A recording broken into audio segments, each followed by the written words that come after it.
A ver, como lo decíamos, vamos a hablar de un tema muy interesante. ¿Quién no tiene deudas? Todos tenemos algunas deudas, algún préstamo.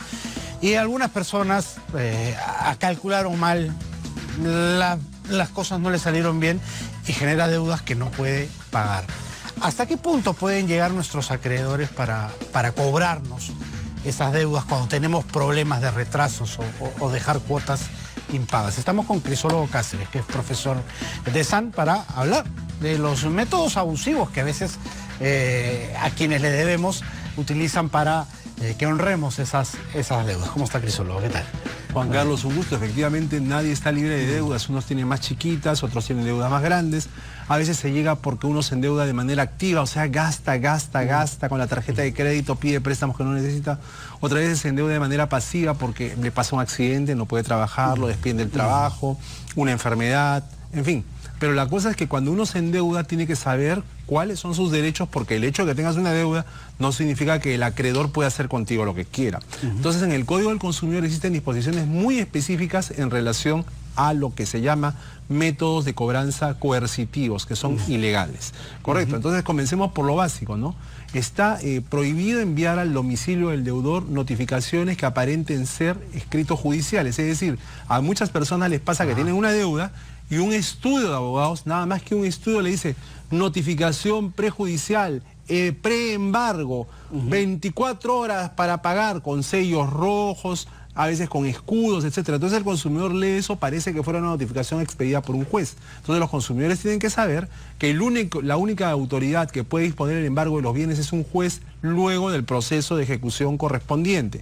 Lo que usted recibe tiene que mirar bien, serenarse y mirar quién le envía el documento.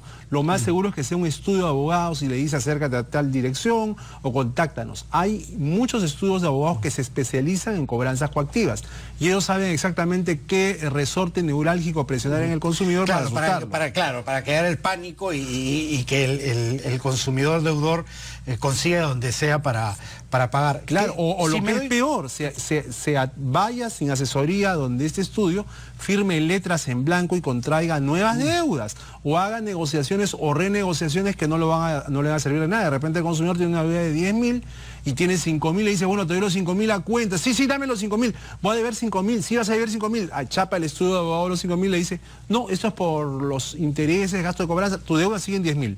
Entonces, una persona que va a ir a una negociación con un estudio de abogados tiene que entender que estas personas son tigres en presionar al consumidor y por lo tanto tiene que él también ir asesorado por un letrado.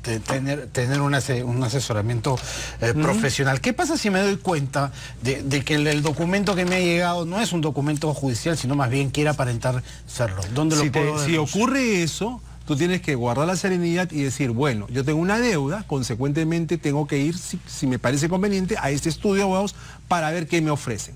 Muchos problemas ocurren porque los consumidores aceptan renegociaciones que son imposibles de pagar. O sea, nosotros recibimos constantemente consumidores que me dicen, yo tengo la voluntad de pagarle a la empresa de telecomunicaciones o al banco, etcétera, pero cuando voy a renegociar me proponen sistemas de tratos que son imposibles de pagar. O sea, yo debo 5.000 soles y me dicen, ya, vas a pagar en 2 armadas, 4.500 de primera y los 500 que quedan en una letra. Entonces, son condiciones pues absolutamente leoninas y muchos consumidores firman. Por eso la importancia de revisar los documentos. Otro tema tiene que ver con las famosas llamadas telefónicas. Según la legislación, solo pueden llamar para cobrar al consumidor hasta las 8 de la noche. En el lapso comprendido entre las 8 de la noche y las 7 de la mañana no se puede... Para que te dejen descansar. Para que te dejen descansar, por lo menos dormir. Y tampoco se pueden hacer llamadas para cobranzas coactivas los sábados, domingos o feriados. O sea, hasta eso está regulado.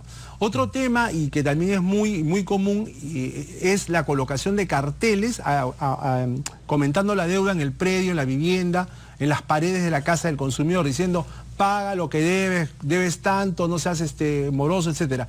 La colocación de carteles en el domicilio del deudor está prohibido. Porque se cuida la reputación. La reputación, nombre, efectivamente. Etcétera, que se puede ver afectada con ese tipo de acciones. La reputación es fundamental. Por eso es que no puedes enviar notificaciones de este tipo al centro de trabajo para que se guarde la reputación, no lo puedes colocar en lugares públicos, no puedes atentar contra la privacidad del domicilio del consumidor.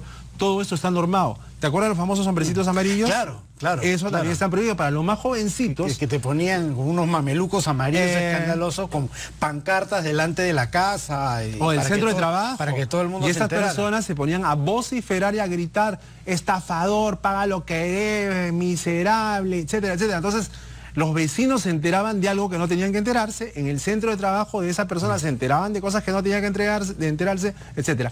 Esa modalidad fue prohibida por una ley anterior al Código del Consumidor, pero aún así, con distinto nombre y distinto mameluco, todavía se estila enviar a personas de este tipo. O sea, incluso matones. Hay empresas que tienen una deuda, o consumidores que tienen una deuda con una empresa, y de repente les empiezan a tirar la puerta abajo, y son matones que empiezan a gritar, a insultar a la persona que les abre la puerta y decirles que pague. Eso está prohibido. Hay una práctica muy común, sobre todo en los edificios, en los condominios. La gente que debe, por ejemplo, el mantenimiento, las cuotas extraordinarias que se ponen en los ascensores o en la entrada del edificio, papeles donde está la lista de deudores e incluso los montos. ¿Eso está prohibido? Lo que te dice la ley es que está prohibida la difusión de listas de deudores en medios de comunicación. O sea, por ejemplo, si hay una empresa de telecomunicaciones que tiene unos deudores, no puede publicar en un periódico una lista diciendo todas estas son las personas que nos deben, o un banco no puede hacer lo mismo. En el caso de los vecinos, que es muy común esto que tú mencionas, es decir, que hay algunos que ocupan, sea propietarios o sea inquilinos, que ocupan determinados departamentos y no pagan, sí se les puede hacer un requerimiento a la interna, pero eso no es público, sino que eso es en un ambiente muy acotado, como es propiamente el edificio, ¿no? Entonces, allí sí no se podría arguir este tema. Está igualmente prohibido hacer llamadas a terceros para informar de la deuda, es decir, imagínate tú que llamen a amistades tuyas, asociados tuyos para decirles que eres una persona que tiene tal o cual deuda, eso está prohibido, tanto al domicilio de la persona que tiene la deuda como al domicilio del garante. Y esto nos lleva a hablar del garante. Muchas entidades para darte dinero te piden que tengas un garante o que des un bien en garantía. El garante es una persona que asume solidariamente contigo la deuda. ¿Qué significa esto? Que si, por ejemplo, Crisólogo es quien sacó el préstamo y Juan Carlos es mi aval y yo digo no voy a pagar, el banco se puede ir directamente contra mi aval y sacarle el íntegro de la deuda. O sea, no es que mitad y mitad, sino que como se trata de una responsabilidad solidaria, todo. Y luego ya tú y yo ya nos enfrentaríamos y veremos si te devuelvo o no te devuelvo el dinero. Pero por eso usted, cuando va a ser avalista de cualquier persona, por más amigo, por más pariente, piénselo tres veces, porque finalmente el aval, en muchos casos, es quien acaba pagando los platos rotos y cancelando el íntegro de la deuda. Y se queda en juego la reputación del aval y los bienes del aval, porque para eso piden garantía a las entidades. Por eso usted tiene que tener mucho cuidado. Igualmente, así como no se pueden enviar, hacer llamadas telefónicas, tampoco se pueden visitar a terceros, a menos a otros domicilios, a menos de que el consumidor, cuando firmó el contrato, haya dicho, me he mudado de domicilio a tal lugar, así que vayan a tal domicilio a enviarme las notificaciones o a visitarme. Salvo esa circunstancia, no se pueden hacer visitas ni perturbar la tranquilidad de otras personas. O sea, no se las puede llamar ni se las puede visitar. Esto es bien importante. O sea, lo que queremos decir con todo esto es que los consumidores tienen que ser muy cuidadosos con las deudas. También queremos decir que las entidades tienen todo el derecho de cobrar esas deudas, porque les han prestado y tienen el derecho a recuperar su capital. Lo que está mal es que para hacer los cobros puedan atropellar determinados derechos. Ciertos límites. Claro, o sea, nadie tiene derecho a sobrepasar ciertos límites y por eso es que usted, sobre todo usted, consumidor que me escucha, tiene que entender que no se puede estirar los pies más allá de donde alcanza la frazada. Si usted va a sacar un préstamo, usted tiene que ser consciente de su capacidad de pago. Usted, si tiene un trabajo que se le renuevan cada 3 meses o cada 6 meses, no puede sacar un préstamo a 2 años, pues, porque usted no tiene la seguridad de que va a tener ese empleo dentro de 2 años, sino que usted tiene que ir sacando deudas de acuerdo a su disponibilidad. Y si por ejemplo quiere contratar una deuda mayúscula, porque hay muchas personas que quieren comprar una casita, pues vaya juntando su platita hasta que pueda dar una fuerte cantidad como cuota inicial y el resto que le quede, allí sí pida un préstamo personal que usted pueda manejar de mejor manera. O sea, esto es el tema del ABC de las finanzas personales, ¿no? ¿Qué hacer si siento que están vulnerando mis derechos? ¿Dónde me puedo quejar? Lo primero es reclamar ante la propia empresa y decirle, ¿sabes qué? Tú has tenido este comportamiento conmigo y yo sé que este comportamiento viola lo dispuesto por el Código de Protección y Defensa del Consumidor.